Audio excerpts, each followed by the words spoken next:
Everyone, welcome back to my channel. My name is doctor Nisha and आज हम लोग देखने वाले हैं ओपीडी रजिस्टर हम लोग कैसे बनाते हैं। तो ओपीडी रजिस्टर जो मैंने 2024 में बनाया था that has some missings into it, तो हम लोग 2025 के लिए कुछ नया बनाने वाले हैं जिसमें सब कुछ एड ऑन्स रहेगा, जिसमें सब कुछ नया रहेगा हमारे हिसाब से। वो है ना, दिस इज कस्टमाइज्ड बेसिकली।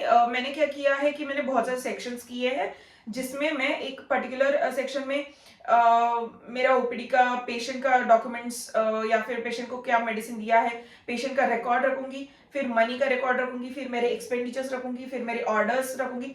ऐसा मैंने डिफरेंशिएट किया है। तो आज हम लोग वही देखने वाले हैं। तो इससे आपको आइडिया मिलेगी, आप आपके हिसाब से भी उसको कस्टमाइज कर सकते हो या फिर you can ask me for the help to that. जो भी मेरा एक्सपीरियंस रहा है पिछले साल वो और उसकी गलतियां जो भी रही है पिछले साल, तो ये साल हम लोग वो नहीं दोहराने वाले। ठीक है, so let's start with the video directly.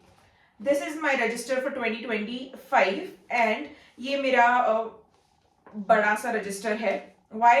Because I have made 7 sections into this particular book only. So the first section will be here. ठीक है, सो ऐसे बहुत सारे मैंने मार्किंग्स बना के रखे हैं। मेरी एक हाउस हेल्प है तो वो दीदी मेरे लिए मार्किंग्स बनाते हैं या फिर उनका बेटा मेरे लिए मार्किंग्स बना देता है। He is just make this for his fun. ऐसा नहीं है कि मैं उसको काम देती हूँ, but he makes it for fun. So उसने मुझे ये सेक्शंस बना के दिए थे।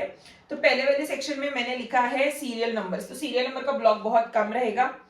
फिर मैंने लिया है पेशेंट का नेम, फिर मैंने लिखा है मेडिसिन का नेम, फिर मैंने लिखा है डॉक्टर्स का फी, और वो भी रोमन में लिखना है। क्यों ये रोमन में लिखना है? जस्ट बिकॉज कि है ना, बहुत सारे पेशेंट्स, आप अगर सामने आते हैं पेशेंट आपके और आप लिखते हो पेशेंट का नाम, पहला पेशेंट हो गया पेशेंट का नाम, दूसरा पेशेंट हो गया पेशेंट का नाम, तीसरा, चौथा, फिफ्थ, सिक्स्थ, इवेंचुअली वो पेशेंट की लिस्ट बढ़ती जाएगी। ठीक है, तो जैसे लिस्ट बढ़ती जाएगी, पेशेंट के पैसे उधर आप 200 रुपए लेते हो, आप फॉर एग्जाम्पल 100 रुपए लेते हो, तो ना पेशेंट को जल्दी से दिखाई देगा। आप अगर खोल के उनके सामने पेशेंट का नाम लिखते हो तो पेशेंट को दिखाई देगा। तो Roman number is the best, क्योंकि है ना, कैसे रहता है, पेशेंट को ऐसे लगता है कि ये बंदा ना कमाने के लिए बैठा है, ऐसा लगता है। सो ऐसा नहीं होना चाहिए। ये मेरा एक फर्स्ट मिस्टेक था और उसका लर्निंग है ये कि रोमन नंबर्स में ही कोई भी डिजिट्स लिखना। ठीक है, सो पेशेंट्स का फी हो गया, फिर मतलब डॉक्टर का फीस हो गया, फिर मेडिसिन का फी। आपने यहाँ जो मेडिसिन दिया है उसका आपने कितना ना पर्टिकुलर फीस लिया है,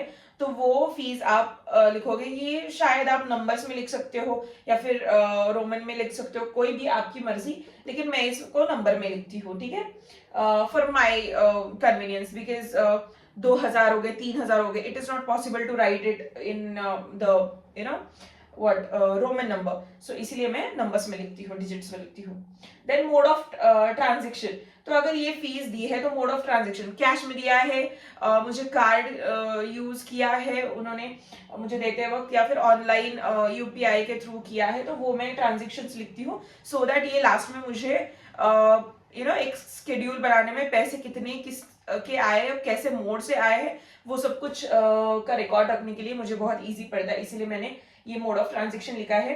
फिर अमाउंट पेंडिंग, कोई लोग मेरे पास थोड़े से ना लोअर इकोनॉमिक के लोग भी आते हैं जो यहाँ पे मेरे बाजू में बिल्डिंग्स चालू है, तो वो लोग बोलते हैं दीदी जी, डॉक्टर जी, दीदी जी कल मेरी पगार हो जाएगी तो कल मैं दे देता हूँ, परसों मेरी पगार हो जाएगी तो परसों मैं दे देता हूँ। तो फिर उनके लिए ये कॉलम मुझे बहुत जरूरी था। So this is the first section of the diary.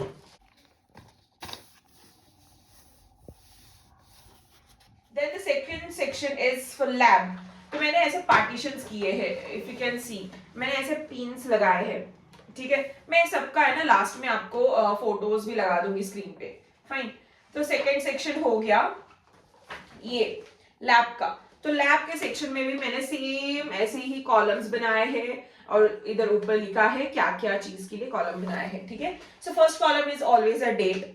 ठीक है, सीरियल नंबर इसके लिए जरूरी नहीं है, लेकिन डेट इसके लिए जरूरी है। फिर पेशेंट का नाम, जिस डेट पे पेशेंट आया उसका वो डेट पे उसका नाम सामने रहेगा। लैब का नाम रहेगा। मेरे पास है ना 6 से 7 लैब मैंने टाइप किए हैं, तो 6 से 7 लैब से मुझे पैसे आने रहते हैं। तो ये डॉक्टर्स का सीक्रेट रहता है, तो ये हम लोग है ना रजिस्टर में ही लिखना पड़ता है, क्योंकि वो लोग लैब वाले जितना भी बोले कि हम लोग रजिस्टर रखते हैं, हम लोग रिकॉर्ड रखते हैं, नहीं, डोंट बिलीव। ठीक है, आपने इधर पेशेंट का नाम लिखना है, फिर लैब का नाम लिखना है, जरूर से लिखना, प्लीज भूलना मत। देन ब्लड टेस्ट, कौन सा ब्लड टेस्ट आपने दिया था, यूएसजी कौन सा यूएसजी आपने दिया था, या फिर कोई भी और इन्वेस्टिगेशन, सिटी, एमआरआई और what ever the mammography and all this things, यहाँ पे जो भी इन्वेस्टिगेशन दिया था अदर देन ब्लड टेस्ट, वो लिखोगे। अमाउंट, पेशेंट का अमाउंट नहीं लिखोगे, उस बंदे ने आपको कितना ट्रांसफर किया है वो लिखोगे, मतलब कैश दिया है, कैश, ऑनलाइन व्हाटएवर, बट कितना अमाउंट उसने दिया है, और मोड कैसे उसने दिया है, ऑनलाइन लिया है, कैश दिया है। मोस्टली लैब वाले कैश ही देते हैं, बट मेरा लैब वाला एक जो है बंदा वो ऑनलाइन देता है, तो इसीलिए मैं ऑनलाइन लिखा हूँ। एंड परसेंट, उसने उसमें कितने परसेंट दिए, मोस्टली ब्लड के लिए 50 या फिर 30 प्रेफर करते हैं, यूएसजी के लिए भी 30 प्रेफर करते हैं, तो वैसे कितना दिया है। ठीक है, तो कितने परसेंट में दिया है वो आपको लिखना है, और जरूर से लिखना प्लीज। फिर आता है section 3, again a division this pin. Okay, so section 3 में से कॉलम्स है, यहाँ पे ऊपर लिखा है, तो पहला कॉलम है डेट, दूसरा कॉलम है पेशेंट का नाम, फिर फोन नंबर, पेंडिंग अमाउंट। तो ये कॉलम मैंने क्यों बनाया, जैसे कि बहुत सारे लोग पैसे डुबाते हैं, उनके लिए खास ये कॉलम है। तो पहले तो डेट लिखूंगी, पेशेंट का नाम लिखूंगी, फोन नंबर उनका जरूर से लेना, प्लीज भूलना मत, because if you are someone who is giving की बोरोइंग पे कुछ मेडिसिन दे रहे हो, या फिर कुछ ऐसे ही मेडिसिन ले जाने दे रहे हो, तो do not miss their phone numbers, because if कुछ भी हो आप उनको फोन करके बोल सकते हो कि आपके इतने तो पैसे रहेंगे, please return this money to me. So उनके लिए उनका फोन नंबर, फिर पेंडिंग अमाउंट, कितना अमाउंट पेंडिंग है उनका, कैसे दिया है, मोड ऑफ ट्रांजेक्शन कैसे दिया है, और पेड डेट, कौन से डेट पे उन्होंने पे किया है। ये जो स्टार्टिंग वाला डेट लिखोगे आप, तो वो डेट रहेगा कि किस डेट पे उन्होंने उधारी लिया आपसे। ठीक है, फिर थर्ड आता है आपका मंथली एक्सपेंसेस कितना हुआ, आपका मतलब प्रॉफिट कितना हुआ, मंथली प्रॉफिट। ठीक है, तो सीरियल नंबर पहले, फिर मंथ, जनवरी में कितना अमाउंट आपने कमाया, टोटल अमाउंट, ऑल मेडिसिन पे, आपका डॉक्टर्स का फी पे, लैब पे, सब पे टोटल अमाउंट लिखोगे यहाँ पे मंथ की, और फिर ये ईयरली टोटल लिखोगे, मतलब आपको कितना प्रॉफिट हुआ इस ओपीडी से। ठीक है, देन आता है fifth section, that is very much basic section, that is आपने ऑर्डर्स कैसे की है। ठीक है, तो एलोपैथी का ऑर्डर है, मेरे क्लिनिक में 2 क्लिनिक चलते हैं, एलोपैथी और होम्योपैथी दोनों भी क्लिनिक चलते हैं, सो इसीलिए मुझे एक सेपरेट सेक्शन बनाना पड़ता है for allopathy and for homeopathy. ठीक है, तो पहला तो है सीरियल नंबर, उसके बाद डेट, डेट मतलब क्या, तो है ना कौन सी डेट में मैंने ऑर्डर प्लेस की है, कौन सी एजेंसी से प्लेस की है, तो एजेंसी का नाम यहाँ पे लिखोगे, फिर ऑर्डर का अमाउंट लिखोगे, कितना ऑर्डर को पे किया मैंने, मतलब 10,000 का ऑर्डर है, 50,000 का ऑर्डर, कितने हजार का। फिर मोड ऑफ ट्रांजेक्शन, मैंने कैश किया है, ऑनलाइन किया, मोस्टली मैं कैश करती हूँ, जीएसटी के लिए एंड ऑल दिस थिंग्स के लिए बहुत इजी पड़ता है, तो कैश में पे करती हूँ। एंड कितना जीएसटी मैंने उसके ऊपर भरा है, बिकॉज जितना हम लोग जीएसटी भरते हैं लास्ट में हमको वो टोटल करना पड़ता है, जीएसटी हम लोगों ने कितना पे किया है। ठीक है, फिर सीए आपको पूछता है तो आपके पास जवाब नहीं होता, तो इसीलिए सेपरेट सेक्शन आप बना के रखना।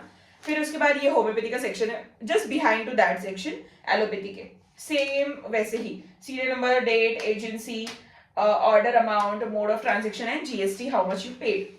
फिर आता है sixth section, that is very basic section, तो इसमें मैंने ना एजेंसी या फिर कोई प्रोडक्ट, ओपीडी के लिए मैंने कितना खर्चा किया है, किस प्रोडक्ट पे, क्या नई चीज ली है, वो सारा रिकॉर्ड इसमें रहता है। ठीक है, ये सेक्शन में, तो पहले सेक्शन में मैं लिखती हूँ सीरियल नंबर, ठीक है, उसमें रहता है, उसके बाद रहता है डेट, एजेंसी या फिर कौन सा प्रोडक्ट, फॉर एग्जाम्पल मैंने पेन का बॉक्स लिया, तो आई जस्ट राइट कि पेन का बॉक्स, अमाउंट मैंने 100 रुपए लिखे, यहाँ पे एग्जाम्पल दे रही हूँ। ठीक है, 100 रुपए, फिर mode of transaction online offline, फिर जीएसटी कितना भरा है, या फिर नहीं भी भरा हो, पेन के लिए कोई जीएसटी नहीं लगता, लेकिन अगर भरी है तो लिखूंगी, नहीं तो नहीं लिखूंगी। तो इससे क्या होगा पता है, आपने कितने खर्चे किए, तो प्रॉफिट एंड लॉस में ना आपको पता चलेगा, हाँ भाई मैंने मेरे ओपीडी के लिए इतना खर्चा किया है एंड मेरा इतना प्रॉफिट बचा है, इतना मेरा लॉस हुआ है। सो ये सेक्शन बहुत काम आता है, मिसलेनियस स्टफ के लिए बहुत काम आता है, क्योंकि आप है ना अटप शटप खर्चे करते रहते हो और वो खर्चे दिखते नहीं है, लेकिन जब लास्ट में होता है ना,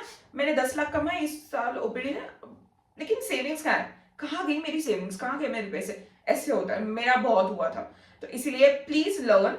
and last section that is 7th section, उसमें हम लोग सारा आपका हाउस हेल्प, इलेक्ट्रिसिटी बिल्स आप कितना पे करते हो, आपका अगर रेंटेड है, जैसे मेरा ओपीडी रेंटेड है तो मैं रेंट कितना पे करती हूँ, मुझे आईपीडी के लिए कितना ना खर्चा लगता है। पहला है सीरियल नंबर, फिर उसके बाद मंथ, तो मैंने जनवरी में, फॉर एग्जांपल जनवरी मंथ है, या फिर आज का मंथ ले लो, फेब मंथ है, तो इलेक्ट्रिसिटी का बिल कितना आता है मुझे, हर इलेक्ट्रिसिटी का बिल मुझे 2 to 3,000 आता है, पड़ता है, तो मैं 2 to 3,000 यहाँ पे लिखूंगी।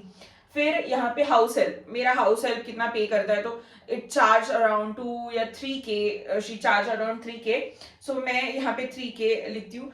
डिफरेंट मेरे 2 हाउस हेल्प है, एक बाहर का करने के लिए, एक अंदर का करने के लिए, एक डे में आते, एक नाइट में आते, सो दैट पर्टिकुलर थिंग। फिर ओपीडी रेंट, ओपीडी का रेंट कितना है वो लिखोगे। Mic, miscellaneous stuff, sorry mic बोल रही हूँ, miscellaneous stuff. So miscellaneous stuff मतलब क्या आता है, मैंने लाइक ओपीडी के लिए एक चेयर खरीदी, फॉर एग्जाम्पल ये चेयर मेरी खराब हो गई थी, मैंने एक नई चेयर ले ली, टेबल के ऊपर मैंने क्लॉथ चेंज किया है, मैंने एक स्टेतो नया लिया, मैंने कुछ भी छोटी मोटी चीजें मैंने ले ली अगर नहीं, so I will be writing this into the miscellaneous stuff. And यहाँ पे मैं टोटल लिखूंगी कि 1 मंथ की टोटल अमाउंट में मेरा कितना खर्चा हुआ। सो ये अगर करोगे ना तो प्रॉफिट एंड लॉस में आपको बहुत ज्यादा हेल्पफुल रहेगा, एंड बहुत ज्यादा आपको ये सारी चीजें पता चलेगी। जस्ट आप एंड ऑफ द ईयर में देखोगे ना ये सारी चीजें खोल के कि कितना खर्चा हुआ, कितना ये हुआ, कितना वो हुआ, तो आपको पता चलेगा कि ये ना, yes this is the amount which I deserve but I have not saved it.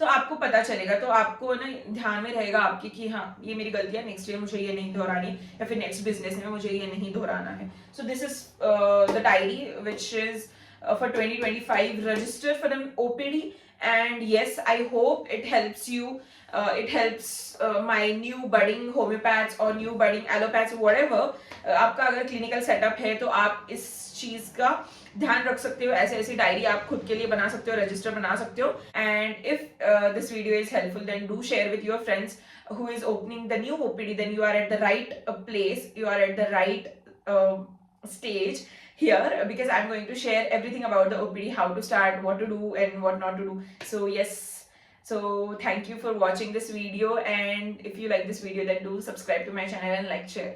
Bye.